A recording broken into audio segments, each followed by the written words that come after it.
Perkenalkan, nama saya Yogi Michael. Saya di sini akan menjelaskan apa itu tax analysis. NIM saya 19310004. Di awal ini saya akan menjelaskan sebuah pengertian dari tax analysis.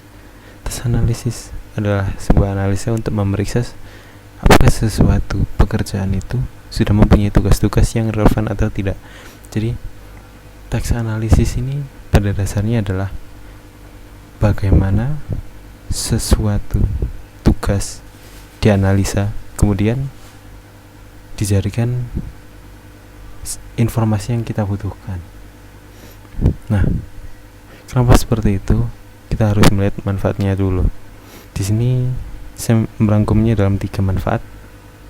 Di awal ada mengurangi sebuah kesalahan, kedua meningkatkan pemahaman dengan menyediakan tugas-tugas yang kompleks, dan yang ketiga membantu pengembangan tugas yang mungkin lebih produktif. Nah, mengurangi kesalahan ini kenapa? Karena kita di sini menggunakan komputer. Jadi untuk mengurangi sebuah kesalahan atau human error tadi, kita bisa menggunakan task analysis atau tugas analisa. Nah, kemudian meningkatkan pemahaman dengan menyederhanakan tugas-tugas kompleks. Bagaimana sebuah tugas yang kompleks menjadi mudah, yaitu dengan cara dipisahkan ke tugas-tugas yang lebih kecil. Jadi kita bisa fokus untuk melaksanakan tugas-tugas yang kecil itu dan berurutan hingga tugas yang kompleks tadi menjadi tugas yang sesuai dengan kebutuhan. Kemudian bisa membantu untuk mengembangkan tugas yang mungkin lebih produktif. Nah, ini contohnya kita memiliki sebuah data yang unexpected. Jadi kita bisa mengembangkan dengan result dari analisanya tadi. Itu bisa memperlihatkan kepada kita kira-kira ada atau enggak yang bisa membuat kita lebih produktif. Nah, pengembangan tugas yang mungkin lebih produktif ini bisa menjadi iya dan menjadi tidak, tapi setidaknya sudah sangat membantu dalam pengerjaan analisa. Untuk implementasinya sendiri terdapat tiga struktur, bukan sesuatu yang terhubung tapi bisa juga terhubung. Nah, pertama adalah dekomposisi tugas atau pemisahan tugas ke dalam sub-sub tugas yang kecil. Nah, seperti tadi pada manfaat dan fungsi sebuah task analysis, yaitu meningkatkan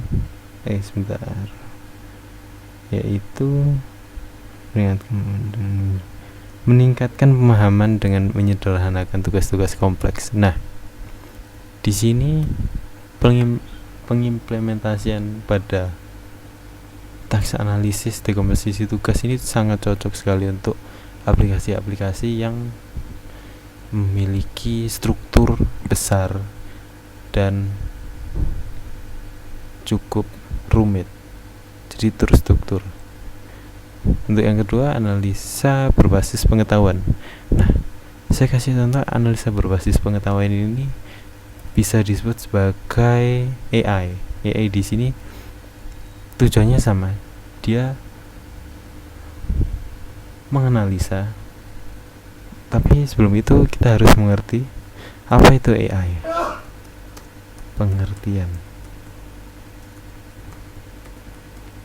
Nah, AI atau kecerdasan buatan adalah suatu kecerdasan yang ditambahkan kepada suatu sistem yang bisa diatur dalam konteks ilmiah, atau bisa disebut juga intelijensi artificial atau hanya disingkat AI.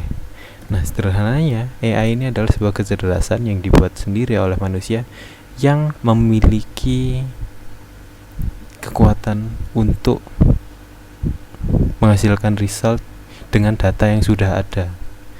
Makanya dia menganalisa berbasis pengetahuan. Implementasinya sangat cocok sekali untuk AI ini. Itu poin yang kedua. Kemudian yang ketiga, teknik berbasis relasi entitas. Nah, ini biasanya berhubungan pada sesuatu yang non komputer. Contoh e-commerce, dia ada penjual, ada pembeli, ada pengirim dan sebagainya. Nah, jadi implementasi untuk yang ketiga ini lebih cocok dalam sebuah aplikasi yang memang di dalamnya menghubungkan seseorang non komputer. Ya, seperti itu. Nah, saya contohkan juga sudah saya contohkan, yaitu AI tadi. Kalau banyak sekali contoh AI. Contoh di awal mungkin catur atau Go, permainan Go dan lain-lain. Teknik berbasis entitas relasi, e-commerce, Tokopedia, Shopee, Lazada dan lain-lain. Nah, tapi yang pertama saya belum kasih contoh. Nah, simpelnya komposisi data atau pembagian tugas dalam sub-sub tugas.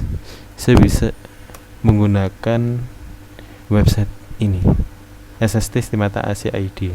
Nah, kenapa SST tidak menggunakan analisa berbasis pengetahuan atau teknik berbasis relasi entitas, padahal dia juga di sana ada dosen, ada admin, PHK dan sebagainya, atau tidak menggunakan analisa berbasis pengetahuan, padahal di sini juga bisa melihat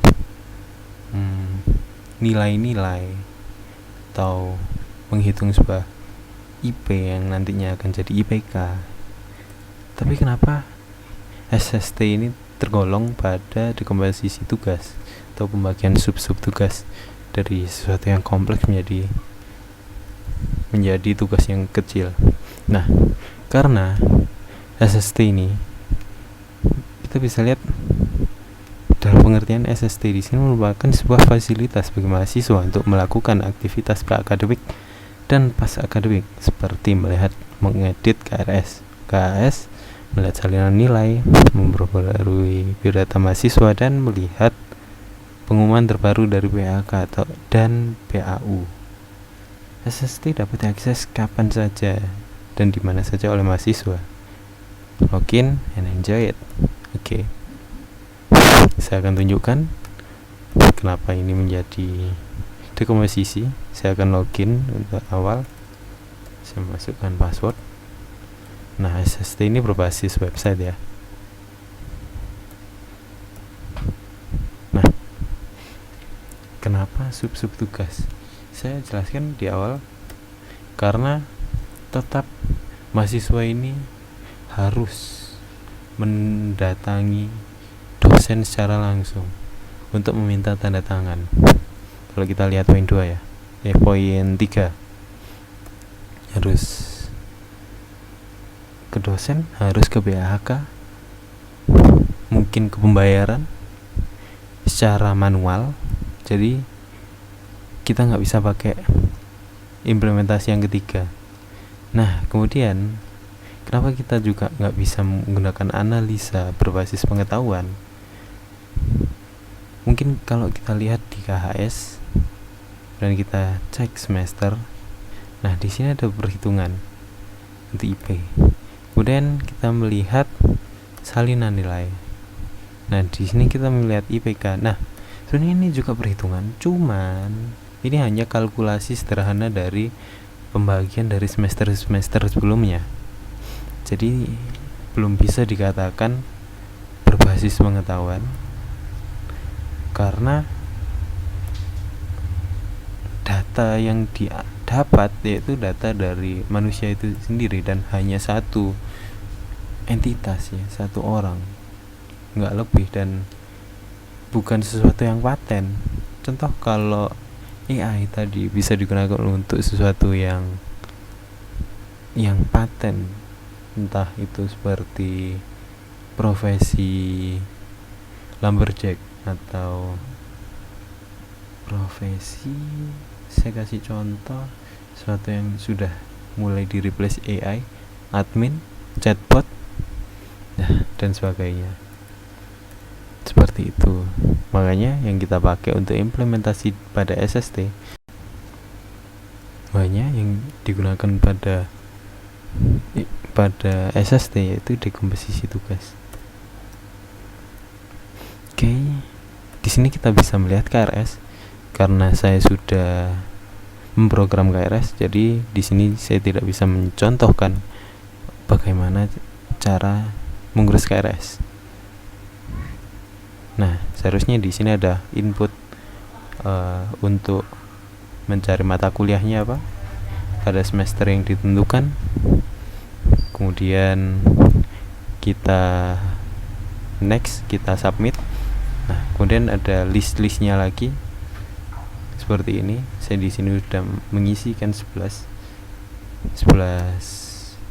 mata kuliah. Nah, setelah ini sudah jadi, ini kondisinya belum di-ACC sebelumnya. Nah, kenapa sudah di-ACC dosen wali? Karena saya sudah menemui.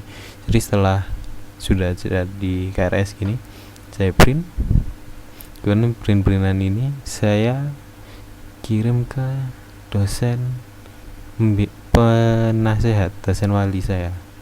Nah, kalau sudah ditanda tangan masuk PHK, itu baru bisa dikonfirmasi sebagai ACC. Oke, kemudian KS juga sama, sebuah pembagian tugas. Jadi aplikasi ini membagi tugas dengan